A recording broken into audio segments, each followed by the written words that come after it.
В нашем городе с 2012 года действует городская целевая программа «Доступная среда для инвалидов и других маломобильных слоев населения», задача которой – обеспечить право этой категории граждан на свободное перемещение, на достойную жизнь. Как известно, доступная среда в первую очередь предполагает сочетание требований и условий к городскому дизайну, инфраструктуре объектов и транспорта, которые позволяют инвалидам свободно передвигаться в пространстве и получать необходимую информацию для осуществления комфортной жизнедеятельности. Создание такой среды является первостепенной задачей любого развитого общества, а также актуальным направлением социальной политики государства. Об этом и многом другом говорилось на заседании, прошедшем в городской администрации. На сегодняшний день свой вклад в реализацию программы «Доступная среда» пытаются внести представители различных сфер. Непосредственно помочь людям с ограниченными возможностями призвано общество инвалидов.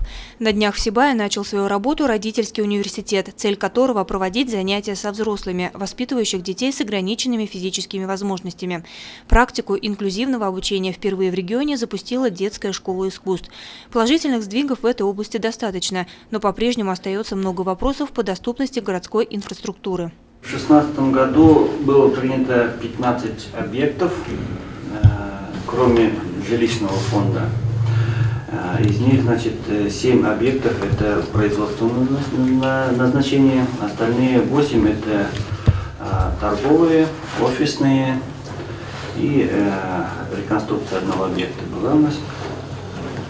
В общем, на тех объектах, которые относятся к общественным, это вот торговые и офисные, там у нас по проекту выполнены пандусы, или же они оборудованы кнопками вызова персонала. Программа «Доступная среда» реализуется в стране с 2011 года, и современная градостроительная архитектура придерживается ГОСТов, обязательных к исполнению, чего нельзя сказать о зданиях, возведенных до этого времени.